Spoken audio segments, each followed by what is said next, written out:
Welcome to only IAS. World history यानी कि विश्व इतिहास में ये हमारा 15वां लेक्चर है और आज के इस लेक्चर में हम बात करेंगे इंडस्ट्रियल रिवॉल्यूशन के बारे में। इटली और जर्मनी का एकीकरण हम कवर कर चुके हैं। इसके बाद हमें वर्ल्ड वॉर्स पे जाना है, लेकिन उसके पहले एक और महत्वपूर्ण टॉपिक यानी कि इंडस्ट्रियल रिवॉल्यूशन हम इसे कवर कर लेते हैं। उसके बाद फिर हम वर्ल्ड वॉर्स की ओर रुख करेंगे। ठीक है, तो देखिए, जब हम इंडस्ट्रियल रिवॉल्यूशन की बात करेंगे तो हम इसे कई सारे हिस्सों में डिवाइड करके डिस्कस करेंगे। सबसे पहले तो हम history of method of production की बात करेंगे, मतलब कि जब इंडस्ट्रियल रिवॉल्यूशन नहीं आया था, इंडस्ट्रीज का डेवलपमेंट नहीं हुआ था, उसके पहले कौन से मैकेनिज्म इस्तेमाल किए जाते थे प्रोडक्शन के लिए। दूसरी बात कि इंडस्ट्रियल रिवॉल्यूशन क्या है, उसके बाद हम जानेंगे। फिर हम जानेंगे कि ऐसे कौन से फैक्टर्स थे जिन्होंने इंडस्ट्रियल रिवॉल्यूशन को फैसिलिटेट किया, उन्हें आगे बढ़ाया, उनकी मदद की। चौथी बात कि इंडस्ट्रियल रिवॉल्यूशन के क्या कंपोनेंट्स हैं। पांचवी बात कि इंडस्ट्रियल रिवॉल्यूशन पहले इंग्लैंड में ही क्यों हुआ, कहीं और क्यों नहीं हुआ, ये सवाल बनता है, तो इस पर भी चर्चा करेंगे। इंडस्ट्रियल रिवॉल्यूशन का इंपैक्ट क्या रहा, और इंपैक्ट में हम पॉजिटिव इंपैक्ट और नेगेटिव इंपैक्ट दोनों की बात करेंगे। ठीक है, इसके बाद इंडस्ट्रियल रिवॉल्यूशन का कैसे स्प्रेड हुआ दुनिया के अन्य हिस्सों में इंक्लूडिंग जापान, तो उस पर भी हम चर्चा कर लेंगे। तो ये तो 7 पॉइंट यहाँ पे लिखे गए हैं। एक और 8वां पॉइंट आप नोट डाउन कर लीजिए, ये इसमें केवल 7 ही कॉलम्स बन पा रहे थे तो मैंने 7 पॉइंट लिख दिए हैं। 8वां जो पॉइंट है उसमें आप लिख सकते हैं phases of industrial revolution and fourth industrial revolution. ठीक है, इसके बारे में ये कहा जाता है कि फोर्थ इंडस्ट्रियल रिवॉल्यूशन अभी आने वाला है या फिर चल रहा है। तो 3 फेजेस बीत चुके हैं, चौथा फेज जो है वो अभी कंटिन्यूड है ऐसा माना जाता है। तो हम फोर्थ इंडस्ट्रियल रिवॉल्यूशन के बारे में भी चर्चा करेंगे और कौन कौन से फेजेस बीत चुके हैं हम उनके बारे में भी 8वें पॉइंट में जान लेंगे। हालांकि आज के इस सेशन में हम शुरू के 4 पॉइंट्स पे चर्चा करेंगे, यानी कि इंडस्ट्रियल रिवॉल्यूशन के पहले क्या मेथड्स थे प्रोडक्शन के, इंडस्ट्रियल रिवॉल्यूशन क्या है, कौन से ऐसे फैक्टर्स थे जिन्होंने फैसिलिटेट किया इंडस्ट्रियल रिवॉल्यूशन को, और इंडस्ट्रियल रिवॉल्यूशन के क्या कंपोनेंट्स हैं। बाकी के जो 4 पॉइंट्स हैं, इंडस्ट्रियल रिवॉल्यूशन पहले इंग्लैंड में क्यों हुआ और इसका प्रभाव क्या पड़ा, ये दुनिया के अन्य हिस्सों में कैसे फैला, और जो फेजेस हैं वो क्या है, तो इन्हें हम नेक्स्ट लेक्चर में कवर करेंगे। तो चलिए आगे बढ़ते हैं। सबसे पहले हम लोग history of methods of industrial production की बात करते हैं, या फिर इंडस्ट्रियल प्रोडक्शन कह लीजिए। इंडस्ट्रीज के पहले की बात कर रहे हैं तो सीधे तौर पर प्रोडक्शन की बात करते हैं।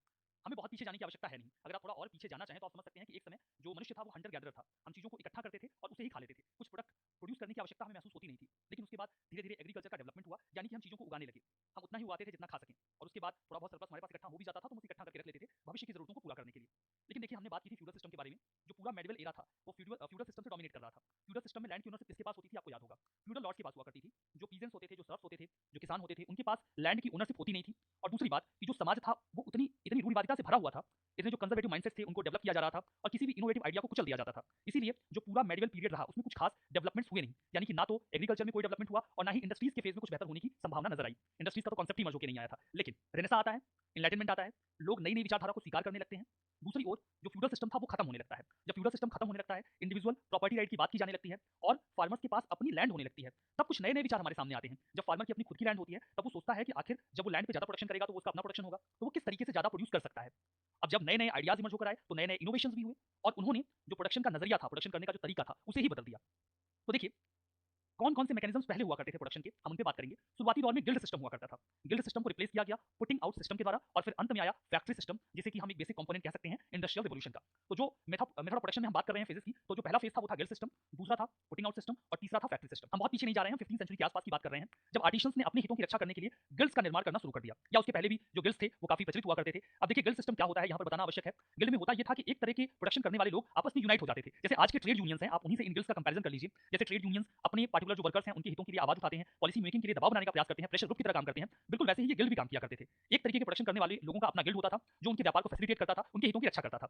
लेकिन देखिए, गिल्ड सिस्टम की अपनी लिमिटेशन होती थी, यानी कि जो गिल्ड्स होते थे वो मास प्रोडक्शन नहीं कर पा रहे थे। मास प्रोडक्शन करने के लिए आपको ज्यादा मैन पावर की आवश्यकता पड़ेगी, नई नई टेक्निक्स की आवश्यकता पड़ेगी, जो कि इस गिल्ड सिस्टम में अनअवेलेबल थी। तो जब भी कोई पुरानी प्रणाली आउटडेटेड हो जाती है तो उसे नई प्रणाली या फिर नया सिस्टम ओवरलैप कर लेता है या फिर उसकी जगह ले लेता है। तो गिल्ड सिस्टम मास प्रोडक्शन करने में असफल साबित हो रहा था, जबकि पॉपुलेशन बढ़ रही थी। पॉपुलेशन बढ़ेगी तो डिमांड भी बढ़ेगी, और जब डिमांड बढ़ेगी तो सप्लाई की आवश्यकता महसूस होगी। अब देखिए, कैपिटलिज्म का जो कॉन्सेप्ट था वो इंडिविजुअल वेल्थ के साथ ही इमर्ज होने लगा। जब ये बात की जाने लगी कि हर व्यक्ति का जो धन है, हर व्यक्ति की जो संपदा है, वो उसका खुद का कमाया हुआ है और उस पर किसी अन्य व्यक्ति का अधिकार नहीं होगा। जब ये कॉन्सेप्ट इमर्ज होकर आया, जिसने अपने साथ कैपिटलिज्म की पॉलिसी को जन्म दिया, तो कैपिटलिस्ट क्लास का मेन ऑब्जेक्टिव क्या होता है, ज्यादा से ज्यादा फायदा कमाना। और जब वो ज्यादा से ज्यादा फायदा कमाने का प्रयास करता है, उसे पता है कि अगर वो ज्यादा प्रोडक्शन कर सकता है तो उसका सामान बिक जाएगा, क्योंकि पॉपुलेशन बढ़ रही है और डिमांड ज्यादा है। लेकिन वो प्रोडक्शन ज्यादा बढ़ा नहीं पा रहा है बिकॉज ऑफ वेरियस कंस्ट्रेंट्स, तो वो किसी भी तरीके से प्रयास करेगा कि जो प्रोडक्शन है वो बढ़ जाए। और इसी उम्मीद से कि प्रोडक्शन को बढ़ाना जरूरी है क्योंकि ज्यादा फायदा कमाया जा सकता है, जो गिल्ड सिस्टम है उसने एक नए सिस्टम को इवॉल्व किया, एक नए सिस्टम को जन्म दिया, that was putting out system, जिसे आप वर्कशॉप सिस्टम या डोमेस्टिक सिस्टम कह सकते हैं। हालांकि ये वो समय था जब इंडस्ट्रियल प्रोडक्शन में कैपिटलिज्म का जो कॉन्सेप्ट था वो बहुत इवॉल्व नहीं हुआ था।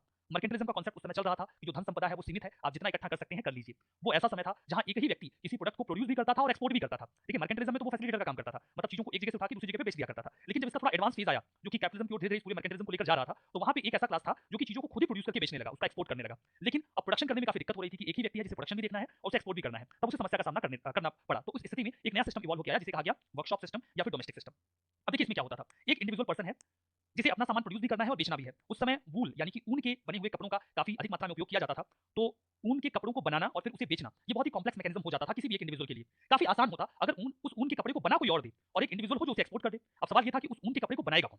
ये एक सवाल बनता था, क्योंकि देखिए उस समय जो ब्रिटेन की एक बहुत बड़ी पॉपुलेशन थी वो एग्रीकल्चर में काम कर रही थी, साफ तौर पे कहा जाए तो।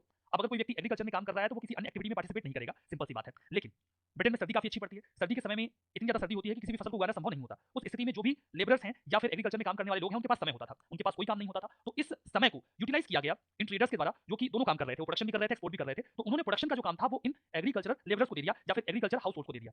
अब उन्हें क्या करना था? उन्हें कुछ भी नहीं करना था, उन्हें रॉ मटेरियल ले जाके उन हाउस होल्ड को दे देना था जिनके पास उस समय कोई काम नहीं होता था। अब उन्हें एक काम मिल गया और जो ये एक्सपोर्ट करने वाला व्यक्ति है इसे बना बनाया उनका कपड़ा मिल गया, ठीक है।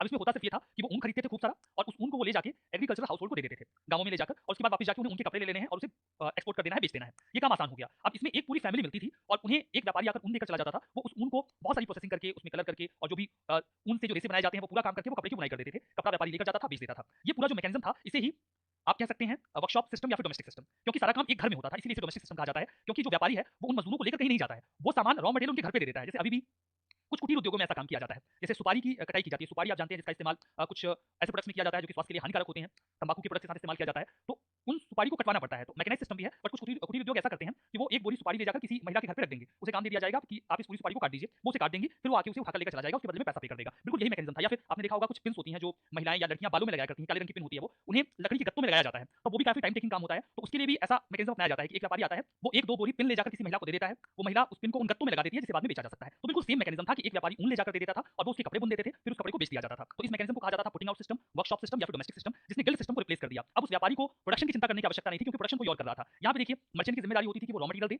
और जो फाइनल प्रोड्यूस था उसको बेचे, और जो वर्कर्स होते थे वो वेज अर्नर होते थे, उन्हें तो अपने काम के बदले में पैसे मिल जाया करते थे। तो काफी अच्छा मैकेनिज्म था। अब इससे मास प्रोडक्शन होने लगा, मतलब एक बहुत बड़ी आबादी जो थी वो इस काम में लगी हुई थी और वो बहुत आराम से बहुत सारा प्रोडक्शन कर लेते थे, उसे व्यापारी बेच दिया करता था। अब ये तो था दूसरा मैकेनिज्म। लेकिन जब इंडस्ट्रियल रिवॉल्यूशन आता है तो पुटिंग आउट सिस्टम को भी रिप्लेस कर दिया जाता है, और जो तीसरा मैकेनिज्म होता है उसे कहा जाता है फैक्ट्री सिस्टम। फैक्ट्री सिस्टम में क्या होता है कि अब व्यापारी के लिए ये काफी मुश्किल हो जाता था कि वो घरों घरों पे जाके रॉ मटेरियल दे और फिर जो रेडीमेड प्रोडक्ट है उसे कलेक्ट करे। तो उसने एक दूसरा मैकेनिज्म अपनाया, जब जो डिमांड और बढ़ने लगी, डिमांड और बढ़ी और मैकेनाइजेशन भी बढ़ गया, नई नई मशीनें आ गई जिनके बारे में हम चर्चा भी करेंगे। अभी मशीनों के जरिए जो प्रोडक्शन करना था वो आसान हो गया। तो उन्होंने कहा कि ऐसा करिए कि हम आपके पास क्यों आए, आप हम एक फैक्ट्री लगा देते हैं जहां पर आप सभी लोग आ जाइए, मिलकर इकट्ठा खूब सारा प्रोडक्शन करते हैं, उसे बेच देंगे, आप भी प्रॉफिट कमा लेंगे, मुझे भी प्रॉफिट हो जाएगा। तो फिर बजाय इसके कि रॉ मटेरियल को घरों घरों में जाके पहुंचाया जाए, एक फैक्ट्री बना दी गई और सभी जो गांव के लोग थे जो इस काम में काफी एक्सपर्ट थे वो आके यहाँ पर काम करने लगे। यही एक सवाल पैदा होता है कि जब इंडस्ट्रियल रिवॉल्यूशन के दौरान फैक्ट्रीज को एस्टैब्लिश किया गया तो आखिर उसमें काम करने वाले लोग आए कहां से, और जो ये काम करने वाले लोग आए ये एक्सपर्ट कैसे थे, मतलब वो उन इंडस्ट्रीज में कैसे इफिशिएंसी के साथ काम कर पाए। ये जो रिवॉल्यूशन था ये कोई सडन प्रोसेस नहीं था, ये एक इवोल्यूशनरी प्रोसेस था, ये धीरे धीरे हुआ। मतलब पहले जो आर्टिसंस थे वो अपने लिए काम करते थे, गिल्ड तैयार करते थे, फिर उन्होंने मशीन का इस्तेमाल करके दूसरों के लिए कपड़े बनाना शुरू कर दिया था। और जब उन्हें फैक्ट्री में बुलाया गया कि आप आइए यहाँ पर कपड़े बनाइए, उन्हें बहुत दिक्कत का सामना करना नहीं पड़ा, क्योंकि वो तो ऑलरेडी वो काम अपने घरों में किया करते थे। अब तो केवल जगह बदली थी, काम तो लगभग वही था, थोड़ी मशीन डेवलप हो गई थी जिसके लिए उन्हें थोड़ी सी ट्रेनिंग दे दी गई। और ये तीसरा जो मैकेनिज्म था फैक्ट्री सिस्टम, ये डेवलप हो गया। तो जो हमारा पहला सवाल था कि जब इंडस्ट्रियल रिवॉल्यूशन नहीं हुआ था तो उसके पहले ये मैकेनाइजेशन नहीं, जो प्रोडक्शन था वो कैसे होता था, तो 3 फेजेस में प्रोडक्शन हुआ करता था। बाकी इंडस्ट्रियल रिवॉल्यूशन हुआ तो फैक्ट्रीज में मास प्रोडक्शन होने लगा, बहुत सारे लोग एक साथ काम करने लगे। तो तीनों ये जो फेजेस हैं वो आपको याद रहने चाहिए। फिर से रिपीट करता हूं, पहले था गिल्ड सिस्टम, ठीक है, याद रखिएगा। जो पहला सिस्टम था उसे कहा गया था गिल्ड सिस्टम, और जो दूसरा सिस्टम था that was putting out system, इसे आप वर्कशॉप सिस्टम या फिर डोमेस्टिक सिस्टम भी कह सकते हैं। और जो तीसरा मैकेनिज्म था दैट वाज फैक्ट्री सिस्टम। तो ये तो था प्रोडक्शन का तरीका इंडस्ट्रियल रिवॉल्यूशन के पहले। तो देखिए अभी तक हमने बात की कि किस तरीके से इंडस्ट्रियल रिवॉल्यूशन के पहले प्रोडक्शन किया जाता था। अब हम बात कर लेते हैं सबसे पहले कि इंडस्ट्रियल रिवॉल्यूशन है क्या, ताकि हम आगे की चीजों को आसानी से समझ सकें। इंडस्ट्रियल रिवॉल्यूशन इंडस्ट्रीज में रिवॉल्यूशन नहीं है। इंडस्ट्रीज में जो स्ट्राइक की जाती है इसका मतलब इंडस्ट्रियल रिवॉल्यूशन नहीं है। ये रिवॉल्यूशन है कि इंडस्ट्रीज कैसे पैदा हुई। Industrial revolution refers to a major change in a country's method of producing goods and organizing labor। हालांकि देखिए इंडस्ट्रियल रिवॉल्यूशन कोई एक ऐसी घटना नहीं है जिसे आप एक दो लाइन में डिस्क्राइब कर दें। ये एक शताब्दी तक चला हुआ पूरा प्रोसीजर था, जिसे कई कॉम्प्लेक्स मैकेनिज्म्स में डिफाइन किया जा सकता है। यानी कि ये एक बहुत बड़ा बदलाव था। आप क्या कह सकते हैं कि इंडस्ट्रियल रिवॉल्यूशन क्या था? तो इंडस्ट्रियल रिवॉल्यूशन एक बदलाव था। कैसा बदलाव था? जहां पर किसी भी देश में गुड्स को प्रोड्यूस करने का जो मेथड था वो बदल गया, ठीक है, गुड्स को प्रोड्यूस करने का मेथड बदल गया, लेबर को ऑर्गेनाइज करने का तरीका बदल गया। देखिए पहले लेबर को कैसे ऑर्गेनाइज किया जाता था, वो गिल्ड में जाके जुड़ जाते थे, उसके बाद घरों पे ले जाके उन्हें ऑर्गेनाइज करके रॉ मटेरियल दे दिया जाता था, फिर उन्हें फैक्ट्रीज में बुलाया गया। तो इंडस्ट्रियल रिवॉल्यूशन एक ऐसा मैकेनिज्म था जिसमें लोगों को लेबर्स को ऑर्गेनाइज करने का मैकेनिज्म भी बदल गया। ये एक ऐसा मूवमेंट था जिसने सोसाइटी को एग्रीकल्चरल सोसाइटी से इंडस्ट्रियल सोसाइटी में कन्वर्ट कर दिया, जहां मैनुअल लेबर्स की जगह पे अब मशीन्स का इस्तेमाल किया जाने लगा, जिससे आउटपुट काफी तेजी से बढ़ गया और रूरल सोसाइटी अर्बन सोसाइटी में कन्वर्ट हो गई। तो ये एक 3 लाइन की डेफिनेशन है जिसे आप याद करना चाहें तो याद भी कर सकते हैं, ताकि आप इसका इस्तेमाल एग्जाम्स वगैरह में कर सकें। क्योंकि जब आप इंडस्ट्रियल रिवॉल्यूशन को डिफाइन करेंगे तो आपको इस बात का ध्यान देना होगा कि आप सारी चीजों को उसमें इंक्लूड कर लें, कहीं कुछ रह ना जाए, ठीक है। तो देखिए इंडस्ट्रियल रिवॉल्यूशन 1750 में स्टार्ट हुआ, 1860 तक गया। हालांकि इतनी क्लियर जो टाइमलाइन है वो देना उचित नहीं है, क्योंकि ये टाइमलाइन आपको वेरी करेगी अलग अलग जगहों पे। Apart from that industrial revolution एक ऐसा प्रोसेस है जो अभी भी चल रहा है। तो ये तो शुरुआती फेज था जिसे आप कह सकते हो, ये लगभग 90-100 सालों तक चला था। ये ब्रिटेन में शुरू हुआ, उसके बाद कॉन्टिनेंटल यूरोप में, नॉर्थ अमेरिका में और दुनिया के अन्य हिस्सों में फैलता चला गया। इंडस्ट्रियल रिवॉल्यूशन एक ऐसा रिवॉल्यूशन था जिसने इकोनॉमिक प्रोसेस जो था प्रोडक्शन का, प्रोडक्शन ऑफ गुड्स, उसमें काफी बदलाव कर दिया, जिससे मदद मिली टेक्नोलॉजिकल इनोवेशन से। टेक्नोलॉजिकल इनोवेशन कई सारे हुए जिसने इंडस्ट्रियल रिवॉल्यूशन को काफी मदद की। जो प्रोडक्ट्स थे उनमें मास प्रोडक्शन को काफी तेजी से बढ़ाया जा सका because of these technological innovations. जो इनोवेशंस थे उनका रिजल्ट ये निकला कि जो प्रोडक्शन था वो मैकेनाइज्ड हो गया। जो पहले मैनुअल प्रोडक्शन किया जाता था, ज्यादातर काम हाथों से किया जाता था, अब वो मशीन से किया जाने लगा। नए नए सोर्स हमारे सामने आए पावरिंग के, मशीन्स को पावर देना होता था। पहले हाथों से उन पे काम किया जाता था, घोड़ों का इस्तेमाल किया गया, बाद में स्टीम इंजन का इस्तेमाल किया गया। कम्युनिकेशन और ट्रांसपोर्ट में भी काफी बदलाव आया। और इन सभी चीजों को कंबाइंड मैनर में आप इंडस्ट्रियल रेवोल्यूशन कह सकते हैं। इसे रेवोल्यूशन इसलिए कहा जाता है क्योंकि बहुत बड़ा बदलाव आया था। ये बदलाव केवल इकोनॉमिक फील्ड में नहीं था, ये बदलाव सोसाइटी में भी था, ये बदलाव पॉलिटिकल स्ट्रक्चर में भी था। मतलब ये जो इंडस्ट्रियल रेवोल्यूशन था इसने पूरी पॉलिटिक्स को भी प्रभावित किया था। तो इसीलिए इसे रेवोल्यूशन कहा जाता है, क्योंकि जब रेवोल्यूशन होता है तो लगभग हर दिशा में बदलाव होते हैं, अर्थव्यवस्था में, राज्य व्यवस्था में, समाज व्यवस्था में, हर जगह पर बदलाव होते हैं। इसीलिए इंडस्ट्रियल रेवोल्यूशन को इंडस्ट्रियल रेवोल्यूशन कहा जाता है। अब आइए हम लोग बात करते हैं कि ऐसे कौन से फैक्टर्स थे जिन्होंने इंडस्ट्रियल रेवोल्यूशन का बेस तैयार किया। 1750 जिसके बाद माना जाता है कि इंडस्ट्रियल रेवोल्यूशन शुरू हो गया था, उसके पहले ऐसी कौन सी परिस्थितियां थी जिन्होंने बहुत अच्छा सा बैकग्राउंड तैयार कर दिया था और उस बैकग्राउंड पर इंडस्ट्रियल रेवोल्यूशन हो सका, जहां पर इंडस्ट्रीज डेवलप हो पाई और पूरी जो इकोनॉमिकल सिनेरियो था, चीजों को प्रोड्यूस करने का तरीका था, सब कुछ बदल गया। पहला तो था कि कैपिटलिज्म राइज होने लगा था और फ्यूडलिज्म लगभग खत्म हो चला था। फ्यूडलिज्म की खत्म होने की शुरुआत तो 1500 के बाद ही हो गई थी, बट धीरे धीरे जो फ्यूडलिज्म था ये खत्म होने लगा था। ब्रिटेन की हम बात कर रहे हैं और इसकी वजह से जो इंडस्ट्रियल रेवोल्यूशन था उसका बेस तैयार हो गया, क्योंकि जो कैपिटलिस्ट क्लास होता है वो ज्यादा से ज्यादा मॉनेटरी प्रॉफिट कमाने का प्रयास करता है और इसके लिए वो नए नए तरीके इजाद करने की कोशिश करता है ताकि वो कम कीमत पे ज्यादा प्रोडक्शन कर सके, और इसी स्पिरिट ने इंडस्ट्रियल रेवोल्यूशन को आगे बढ़ाया। दूसरी बात कि डिमांड बढ़ गई। डिमांड बढ़ने के कई सारे कारण थे। पहला तो ये था कि ब्रिटेन में पॉपुलेशन अचानक से तेजी से बढ़ गई थी, उस समय लगभग दोगुनी पॉपुलेशन हो गई थी और लोगों के जीवन जीने का तरीका भी बदल गया था। अब लोग गांवों से शहरों की ओर जा रहे थे, तो वो ज्यादा डिमांड कर रहे थे। उस स्थिति में अगर प्रोडक्शन बढ़ जाए, बात वही है कि अगर इंडस्ट्रीज को ये बात पता है कि वो ज्यादा प्रोडक्शन करेगा और बिक जाएगा, उसका फायदा हो जाएगा, और महज इस आधार पर क्योंकि वो प्रोडक्शन कर नहीं पा रहा है, वो चुप नहीं बैठेगा, वो कोई ना कोई तरीका निकालेगा ताकि वो प्रोडक्शन बढ़ा सके और जो डिमांड है उसका फायदा उठा सके। बिल्कुल वही बात थी, डिमांड तो थी लेकिन प्रोडक्शन नहीं कर पा रहे थे ये इंडस्ट्रियलिस्ट, तो उन्होंने नए नए तरीके इजाद किए ताकि वो ज्यादा प्रोडक्शन कर सके और फायदा कमा सके। लोग माइग्रेट कर रहे थे टाउन की ओर और इसलिए जो इंडस्ट्रियल प्रोडक्शन था वर्कर्स की वजह से वो भी काफी आसान हो गया। इसके अलावा नए नए आइडियाज उस समय इमर्ज होकर आए जिसने इंडस्ट्रियल एफिशिएंसी को बढ़ा दिया। रेनेसां और रिफॉर्मेशन, इसने एक रीजन की जो भावना थी कि मतलब आप चीजों को लॉजिक के साथ देखें, तो उसने एक स्पिरिट जगाई कि आप क्यों नहीं बेहतर कर सकते, आपको कुछ नया करना चाहिए, और इसी क्वेश्चन ने नए आइडियाज को जन्म दिया, जिसके बाद इंडस्ट्रियल रेवोल्यूशन को मदद मिली, नए नए इनोवेशंस हुए। इसके अलावा जो इंग्लैंड की सोसाइटी थी वो डेमोक्रेटिक थी, हालांकि ये बातें हम तब भी करेंगे जब हम बात करेंगे कि ये रेवोल्यूशन ब्रिटेन से ही क्यों शुरू हुआ, तो ये सारी बातें वहां पर भी आएंगी। लेकिन वहां पर डेमोक्रेसी को एस्टैब्लिश कर दिया गया था, इसीलिए वहां पर लोगों को काफी फ्रीडम थी थॉट की, क्योंकि जब डेमोक्रेटिक सेट ऑफ गवर्नमेंट होता है और जो रूलिंग पार्टी हो या जो रूलिंग रिजीम है उसे ये पता हो कि बाहर से कोई खतरा नहीं है, ब्रिटेन काफी पावरफुल हुआ करता था एट दैट टाइम टू, तो उन्हें इतनी टेंशन नहीं होती थी, वो लोगों को काफी आजादी देते थे और इसी आजादी ने वहां पर इंडस्ट्रियल रिवोल्यूशन को आगे बढ़ाने में मदद की। कॉलोनीज, ब्रिटेन ने कॉलोनीज को एक्वायर करना शुरू कर दिया था। 1750 का समय आप समझ सकते हैं कि उसके बाद 1764 में उन्होंने बक्सर लड़ा था इंडिया में, 1757 में प्लासी लड़ा था और लेटर ऑन उन्होंने इंडिया के एक बहुत बड़े हिस्से पर अपना कब्जा जमा लिया था, जिसका फायदा वो इकोनॉमिकली भी ले रहे थे। इसके अलावा उनकी और भी कई सारी कॉलोनीज थी, उनकी कॉलोनीज अमेरिका में थी, दुनिया के अन्य हिस्सों में भी थी, तो इससे उन्हें काफी पैसा मिल जाता था। इसके अलावा वो ट्रेड भी काफी अच्छा कर रहे थे, तो ट्रेड और कॉलोनीज इससे इनके पास काफी पैसा था, मतलब वो इन्वेस्टमेंट कर सकते थे, और इसीलिए जब वो इन्वेस्टमेंट कर सकते थे तो वो इनोवेशन को बढ़ावा भी दे सकते थे। इन्वेस्टमेंट और इनोवेशन, इन्हीं दोनों चीजों ने इंडस्ट्रियल रिवोल्यूशन को आगे बढ़ाया। इसके अलावा उसकी ज्योग्राफी भी काफी अच्छी थी, आइलैंड नेशन है, बाहर से खतरा नहीं होता था, लंबी कोस्ट लाइन थी, दोनों का फायदा मिला। और जो रूलर्स थे वो प्रो डेमोक्रेसी थे, तो वो ज्यादा कोर्सिव एक्ट्स नहीं बनाते थे। अगर कोई व्यक्ति आगे बढ़ रहा है, नए ओपिनियंस लेकर आ रहा है, तो उसे कुचला नहीं जाता था, उसे इंकरेज किया जाता था। तो ये कई सारे फैक्टर्स थे जिन्होंने एक आधार तैयार किया कि जो इंडस्ट्रियल रिवोल्यूशन है उसे आगे बढ़ाया जा सके। अब हम बात करेंगे कंपोनेंट्स ऑफ इंडस्ट्रियल रिवोल्यूशन के बारे में। जो पहला कंपोनेंट हम डिस्कस करेंगे that would be agricultural revolution या एग्रीकल्चर रिवोल्यूशन आप कह लीजिए। ये ऐसा फैक्टर है जिसे अक्सर लोग इग्नोर कर देते हैं जब वो इंडस्ट्रियल रिवोल्यूशन की बात करते हैं। दूसरा, टेक्सटाइल सेक्टर में क्या रिवोल्यूशन आया। तीसरा, स्टीम पावर काफी तेजी से आगे बढ़ा, इसमें काफी डेवलपमेंट्स हुए। चौथा, आयरन प्रोडक्शन में तेजी आई और पांचवा, ट्रांसपोर्ट और कम्युनिकेशन में रिवोल्यूशन आया। इन सभी फैक्टर्स ने मिलकर, ये है पहला, ये है दूसरा, ये है तीसरा, ये है चौथा और ये है पांचवा, इन सभी फैक्टर्स ने मिलकर, इन सभी कंपोनेंट्स ने मिलकर इंडस्ट्रियल रिवोल्यूशन को पूरा किया। हम एक एक करके पांचों कंपोनेंट्स को डिस्कस करेंगे। सबसे पहले हम बात करेंगे एग्रीकल्चर रिवोल्यूशन के बारे में, ठीक है। देखिए, ब्रिटेन में इंडस्ट्रियल रिवोल्यूशन के पहले एग्रीकल्चर में रिवोल्यूशन आया, जिससे कैश क्रॉप्स का प्रोडक्शन बढ़ गया, जिससे ब्रिटिश इंडस्ट्रीज में जो डिमांड थी उनको पूरा किया जा सका। The new farm machinery like steel plough and harrow for breaking the ground were being used. तो देखिए, नए नए इक्विपमेंट्स का इस्तेमाल शुरू किया गया एग्रीकल्चर में। एग्रीकल्चर में एक्चुअली में एडवांसमेंट की आवश्यकता थी, क्योंकि फ्यूलर सिस्टम में कोई भी डेवलपमेंट्स नहीं हुए थे, बिकॉज जो लोग खेतों में काम कर रहे थे उन्हें इन एडवांसमेंट का कोई इंसेंटिव नहीं मिलने वाला था, इसलिए उन्होंने ऐसा कुछ किया भी नहीं। लेकिन अब चीजें बेहतर हो रही थी।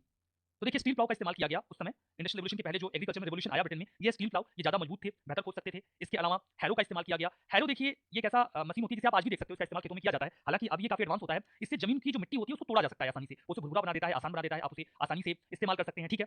इसके अलावा मैकेनिकल सीड ड्रिल, इसका भी इस्तेमाल किया गया। मैकेनिकल सीड ड्रिल का मतलब ये होता है कि खेतों में अनाज को सीधे सीधे फेंक दिया जाता था, उसके बाद वो उगाते थे, लेकिन इसमें काफी अनाज बर्बाद हो जाता था, वो उग ही नहीं पाता था। लेकिन इस ये जो सीड ड्रिल है, इसमें इस बॉक्स में अनाज डाल दिया जाता है, ये अनाज धीरे धीरे इन टोकरियों में गिरता है, जिससे ये सीधे जमीन के अंदर चला जाता है। जब खेतों में कई बार अनाज को सीधे बिखेर दिया जाता है, तो उससे अनाज का एक बहुत बड़ा हिस्सा तो जो पक्षी होते हैं वो खा जाते हैं, या फिर अगर बारिश हो गई तो वो बह जाता है। लेकिन जब आपने अनाज को सीधे जमीन के अंदर डाल दिया तो फिर वो तो उगेगा उगेगा, ठीक है। तो इससे अनाज की बचत होने लगी, और अगर आप एक रो में, एक सीड में अनाज को उगाते हैं तो फिर बीच में खरपतवार को निकालना भी आसान होता है। तो जो मैकेनिकल सीड ड्रिल था, इसने चीजों को बहुत आसान बना दिया। देखिए, एक व्यक्ति थे जिनका नाम था जैथरो टुल, ये 1764 से 1741 के बीच में थे। 1674, मैंने गलत स्पेल किया, गलत बोला, दैट इज 1674 और 1741 के बीच में ये थे। ये पहले ऐसे व्यक्ति थे जो कि साइंटिफिक फील्ड में काफी बेहतर इन्होंने काम किया फार्मिंग के, और इन्हें ब्रिटिश एग्रीकल्चर रिवोल्यूशन का पायनियर भी माना जाता है। इन्होंने देखा कि बीज को सीधे सीधे खेत में फेंक दिया जाता है, जिससे वो कई बार तो काफी जो सीड का हिस्सा है वो बर्बाद हो जाता है। तो उन्होंने 1701 में सबसे पहले सीड ड्रिल का निर्माण किया था, जिसकी इमेज हम देख रहे थे, और इन्हें घोड़ों से खींचा जाता था। तब तो मतलब आज तो इन्हें ट्रैक्टर से खींचा जाता है, और काफी एडवांस मैकेनिज्म उनका आज है, जिन्हें ट्रैक्टर के पीछे बांध दिया जाता है, ज्वाइन कर दिया जाता है। तो पहले इन्हें घोड़ों से खींचा जाता था, तो ये काफी अच्छा मैकेनिज्म था जिसने पूरे एग्रीकल्चर को एडवांस बना दिया, ठीक है। तो इसके बाद कुछ और मैकेनिज्म्स आए, जैसे हैंडो का इस्तेमाल किया जाने लगा, और भी कई सारी मशीन्स आई और पूरे एग्रीकल्चर को और एडवांस किया गया। जो एग्रीकल्चर में एडवांसमेंट हुआ, इसने जो सरप्लस प्रोडक्शन किया, उसी वजह से इंडस्ट्रियल रिवोल्यूशन को हवा मिली। मैं जो बात आपको पहले बता रहा था वही बात। सपोज करिए कि 100 केजी जो कॉटन है उसका प्रोडक्शन हो पाता है, उगाया जा सकता है, और जो एक कंपनी है वो 150 केजी जो कॉटन है उसको प्रोसेस कर सकता है। तो क्या कभी भी वो कंपनी ऐसा प्रयास करेगी कि नई मशीन को लाया जाए, ज्यादा प्रोसेस किया जाए, क्योंकि वो जितना प्रोसेस कर पा रहा है उतना ही उसे नहीं मिल रहा। लेकिन जब एग्रीकल्चर रिवोल्यूशन हुआ तो आप सोचिए कि 300 केजी कॉटन का प्रोडक्शन हो रहा है, और ये जो कंपनी है ये केवल 150 केजी प्रोसेस कर पा रही है। तो फिर ये सोचेगी कि हाँ, कुछ ऐसी मशीन लेकर आते हैं ताकि हम इस 300 केजी कॉटन को प्रोसेस कर सकें और ज्यादा फायदा कमा सकें। तो एग्रीकल्चर रिवोल्यूशन ने कैसे इंडस्ट्रियल रिवोल्यूशन को आगे बढ़ाया, अभी आप समझ पा रहे होंगे। इसके बाद एक इंक्लूजन मूवमेंट आया, जहां पर जो इंडस्ट्रीज थे इन्होंने बहुत बड़े बड़े जो लैंड थे उनको लेकर उन पर एग्रीकल्चर करना स्टार्ट कर दिया। तो इसके बाद अब जो लैंड ऐसे जिनके पास लैंड थी वो लैंडलेस हो गए, ठीक है, तो उन्होंने शहरों के ऊपर प्लान करना शुरू कर दिया और वो काफी स्किल थे इंडस्ट्रीज में काम करने के लिए, तो फिर वो इंडस्ट्रीज में गए, उन्होंने काम किया और इसने भी इंडस्ट्रीज को आगे बढ़ाया, ठीक है, available for the industry in the towns and the labour surplus, इससे लेबर सरप्लस हुआ और चीपर लेबर कॉस्ट होने की वजह से जो बिजनेसमैन थे उन्हें प्रॉफिट हुआ और इंडस्ट्रियल रेवोल्यूशन आगे बढ़ा, ठीक है, तो ये तो इसके साथ ही देखिए क्रॉप रोटेशन भी आ गया था, ये बात मिस ना होने पाए, क्रॉप रोटेशन का इस्तेमाल किया जाने लगा जिसकी मदद से एक खेत में कई सारी फसलें उगाई गई, इसका फायदा मिला, तो एग्रीकल्चर रेवोल्यूशन ने एक बहुत ही की रोल प्ले किया, यहाँ पर हम बात कर रहे थे इंडस्ट्रियल रेवोल्यूशन में। अब आइए बात करते हैं टेक्सटाइल सेक्टर में क्या-क्या डेवलपमेंट्स हुए, ये काफी महत्वपूर्ण है, कंपोनेंट्स आपको याद रखना है क्योंकि कंपोनेंट्स के दौरान ही हम साइंटिफिक इनोवेशन की बात भी कर रहे हैं जो अलग-अलग सेक्टर्स में होकर आए। इंडस्ट्रियल रेवोल्यूशन टेक्सटाइल इंडस्ट्री के रेवोल्यूशन के साथ शुरू हुआ। शुरुआती दौर में जब हम बात कर रहे थे कि हाउस होल्ड लेवल पे रॉ मटेरियल देकर प्रोडक्शन करवाया जाता था, तो उस समय वूल का इस्तेमाल किया जाता था, ऊन से बनाए कपड़ों का ज्यादा इस्तेमाल किया जाता था। बाद में जब कॉटन का प्रोडक्शन होना शुरू हो गया, इंडिया से कॉटन काफी मात्रा में उगा के ले जाया गया, तो फिर टेक्सटाइल इंडस्ट्रीज काफी ग्रो करने लगी। 1700 के आसपास जो ईस्ट इंडिया कंपनी थी, वो खूब सारा प्रॉफिट कमाने लगी थी, क्योंकि वो लोग इंडिया से रॉ मटेरियल के तौर पे कॉटन लेकर जाते थे और फिर जो फिनिश्ड कॉटन था, जो कपड़े बना के वो लेकर आते थे, वो इंडिया में बेच देते थे। इंडिया उनकी बहुत बड़ी कॉलोनी थी, तो उसके बाद टेक्सटाइल सेक्टर में कई सारी इनोवेशंस होने लगे।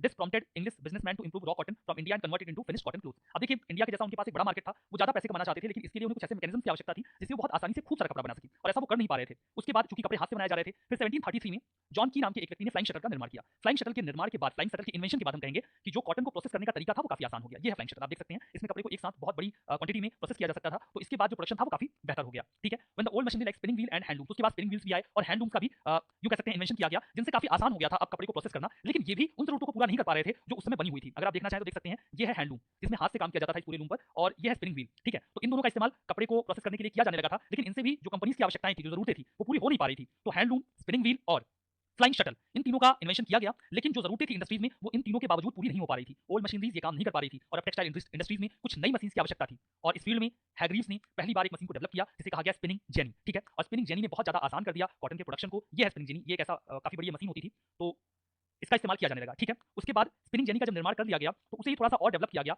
आर्क राइट नाम के एक व्यक्ति ने जो हैग्रीव्स की मशीन थी उसको वाटर पावर से चलाना शुरू कर दिया, और उसके बाद एक और व्यक्ति आया, उनका नाम था क्रॉम्पटन। उन्होंने जो स्पिनिंग जेनी थी इनकी, क्या नाम है इनका, हैग्रीव्स की, ठीक है, और आर्क राइट जो उन्होंने उसे वाटर पावर से चलाना शुरू किया था, चूंकि स्टीम इंजन उस समय डेवलप हो गए थे, तो इन दोनों को मिक्स करके उन्होंने स्पिनिंग म्यूल का निर्माण कर दिया, जिसके बाद अब कपड़े को बनाना काफी आसान हो गया था, ठीक है। आपने देखा स्पिनिंग जेनी का निर्माण किया गया, उसके बाद वाटर फ्रेम बना, और इन दोनों को मिक्स करके एक सैमुअल क्रॉम्पटन नाम के व्यक्ति ने 1779 में ग्रेट ब्रिटेन के व्यक्ति थे, उन्होंने स्पिनिंग म्यूल का निर्माण कर दिया, इसका इन्वेंशन कर दिया, जिसके बाद अब कपड़े को बनाना काफी आसान हो चुका था। इस समय तक स्टीम इंजन आ चुके थे, ठीक है, जेम्स वॉट ने स्टीम इंजन तैयार कर दिया था। इनफैक्ट स्टीम इंजन तो जेम्स वॉट के पहले भी बन चुका था, जिसके बारे में हम चर्चा करेंगे ही। देखिए अब स्पिनिंग मशीन काफी तेजी से कपड़े बना सकती थी, टेक्सटाइल फैक्ट्रीज में इसका काफी फायदा मिला, अब कॉस्ट ऑफ प्रोडक्शन घट चुकी थी, ज्यादा प्रॉफिट कमा पा रहे थे ये जो इंडस्ट्रीज थे। 1785 में कार्ट राइट नाम के एक व्यक्ति ने पावर लूम का निर्माण कर दिया, जिसे घोड़ों से चलाया जाता था, इसीलिए हॉर्स पावर का जो कॉन्सेप्ट है वो भी इसी समय इमर्ज होकर आया था। उसके बाद जो पावर लूम थे इनको मॉडिफाई कर दिया गया, और अब ये हाइड्रो पावर यानी कि भाप के इंजन से चलाए जाने लगे, और पावर लूम को जब भाप के इंजनों से चलाया गया तो ये बहुत बड़ा डेवलपमेंट था। उसके बाद तो कपड़ों को बनाने में काफी तेजी आ चुकी थी। कॉटन गिन एक और बहुत बड़ा इन्वेंशन था, जिसने फाइबर्स को सेपरेट करने का प्रोसेस काफी आसान कर दिया, और ये पहले की तुलना में 300 गुना तेजी से किया जा सकता था। उसके बाद इसे, ये जो कॉटन गिन की बात कर रहे हैं, इसको इन्वेंट किया गया था एली व्हिटनी के द्वारा 1793 में, और इसने बहुत बड़ी प्रॉब्लम सॉर्ट आउट कर दी। अब रॉ कॉटन फाइबर को आसानी से सेग्रीगेट किया जा सकता था, उनका इस्तेमाल किया जा सकता था, और अब कपड़े आसानी से बनाए जा सकते थे, ठीक है। ये देखिए पावर लूम है जिसका इस्तेमाल किया जा रहा था, और रेसों को अलग करने के लिए कॉटन गिन इसका इस्तेमाल किया जाने लगा। तो एक मैं आपको पूरा ग्राफ दिखा देता हूं, क्योंकि मैंने आपको बहुत फ्रेगमेंटेड वे में बताया कि कब क्या कैसे आया, तो ये पूरी पिक्चर एक साथ बन जाए, इसलिए आप यहां पे देखिए। सबसे पहले फ्लाइंग शटल आया, उसके बाद स्पिनिंग जेनी, उसके बाद वाटर फ्रेम। तो स्पिनिंग जेनी और वाटर फ्रेम इन दोनों को मिला के स्पिनिंग म्यूल का निर्माण किया गया, फिर एक पावर लूम का निर्माण किया गया जो पहले घोड़ों से चलाया जाता था, लेटर ऑन इसे भाप के इंजनों से चलाया गया, और फिर कॉटन गिन आया। तो ये आप देख रहे हैं, ये 6 जो डेवलपमेंट्स हुए हैं टेक्सटाइल सेक्टर में, इन्होंने चीजों को काफी बेहतर कर दिया था, ठीक है। तो टेक्सटाइल इंडस्ट्री में डेवलपमेंट हुआ, बाद में मैं आपको एंड में एक टाइमलाइन भी दे दूंगा कि किस समय क्या हुआ था, उससे आपकी पिक्चर और बेहतर हो जाएगी और क्लियर हो जाएगी। अब हम बात करते हैं स्टीम पावर की। स्टीम पावर का निर्माण किसने किया था, भाप के इंजन को किसके द्वारा बनाया गया था, तो नाम आता है दिमाग में जेम्स वॉट का, लेकिन जेम्स वॉट अकेले ऐसे व्यक्ति नहीं थे जिन्होंने स्टीम इंजन का निर्माण 1769 में किया था। स्टीम इंजन उनके पहले भी आना शुरू हो गए थे। थॉमस सेवरी, ये इंग्लैंड के एक व्यक्ति थे, इन्होंने 1698 में, यानी कि जेम्स वॉट से काफी पहले, लगभग 70 साल पहले, एक ऐसी मशीन का निर्माण कर दिया था जो कि स्टीम से चलती थी, भाप से चलती थी। हालांकि इस मशीन का मुख्य उद्देश्य कोल माइंस में से पानी को निकालना था, क्योंकि देखिए पहले तो लकड़ी का इस्तेमाल किया जाता था सोर्स ऑफ पावर के रूप में ब्रिटेन में, लेकिन बाद में कोल काफी वहां पे था, तो कोल का इस्तेमाल किया जाने लगा, जो कि काफी अच्छी क्वालिटी का भी था, लेकिन कोल माइंस में अक्सर पानी भर जाता था, तो कोल को निकालना काफी मुश्किल होता था। लेकिन इस मशीन का निर्माण किया गया था थॉमस सेवरी के द्वारा, जो कि भाप से चलती थी, और इससे कोल माइंस में से पानी को बाहर फेंक दिया जाता था, फिर कोल का एक्सट्रैक्शन किया जाता था। लेकिन इसे मशीन कहना थोड़ा गलत होगा, क्योंकि मशीन जैसा इसमें कुछ खास था नहीं। ये देखो, ये है थॉमस सेवरी का स्टीम इंजन, जिससे पानी को निकाला जाता था। ये एक ऐसी चीज थी जो कि मूव नहीं कर सकती थी, ये प्लांट की तरह था, जिसे एक जगह पे स्टेबलाइज कर दिया जाता था, ठीक है। हालांकि मशीन तो एक छोटी सी प्रोसेसिंग करने वाली चीज भी हो जाती है, बट सही मायने में आप इसे मशीन नहीं कहें तो ठीक है, बट फिर भी स्टीम से चलने वाला जो एक मैकेनिज्म था, उसे थॉमस सेवरी ने जेम्स वॉट से लगभग 70 साल पहले ही तैयार कर दिया था।